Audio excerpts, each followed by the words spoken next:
এটি পৃথিবীর একমাত্র স্থান যেখানে হিন্দুদের শিবলিঙ্গ আর মুসলিমদের মাজার পাশাপাশি রয়েছে। এটি হচ্ছে খুদনেশ্বর ধাম, আর এটি অবস্থিত বিহারের সমস্তিপুর থেকে 15 কিলোমিটার ভিতরে।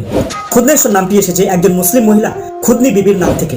কথিত আছে আজ থেকে 700 বছর আগে খুদনি বিবি ওই স্থানে গরু চড়াতে আসতেন, আর তিনি বেশ একটি অবাক করা বিষয় খেয়াল করলেন। তার গরুটি একটি নির্দিষ্ট স্থানে একা একাই দুধ দিচ্ছে। খুদনি বিবির একটু সন্দেহ হওয়াতে তিনি ওই স্থানের মাটি সরিয়ে দেখলেন, আর সেখানে পেলেন একটি শিবলিঙ্গ। এরপর থেকে প্রত্যেকদিন খুদনি বিবি ওই শিবলিঙ্গের উপর ফুল, বেলপাতা আর দুধ দিয়ে পুজো করতে থাকে। এই কথা যখন খুদনি বিবির বাড়ির লোক জানতে পারলো, তারা সঙ্গে সঙ্গে খুদনি বিবিকে বাড়ি থেকে বের করে দিল। ঠিক তার পরের দিনই খুদনি বিবির মৃতদেহ পাওয়া যায় ওই শিবলিঙ্গের পাশে। গ্রামের সমস্ত লোকেরা খুদনি বিবিকে ওই শিবলিঙ্গের পাশেই কবর দিয়ে দিল। আশ্চর্যের বিষয় এটা যে এরপর থেকে ওই গরুটি খুদনি বিবির কবর আর শিবলিঙ্গের উপর নিজে থেকেই দুধ দিতে থাকে, আর তারপর থেকেই ওখানে পাশাপাশি হিন্দুদের শিবলিঙ্গ আর মুসলিমদের মাজারে আরাধনা হতে থাকে।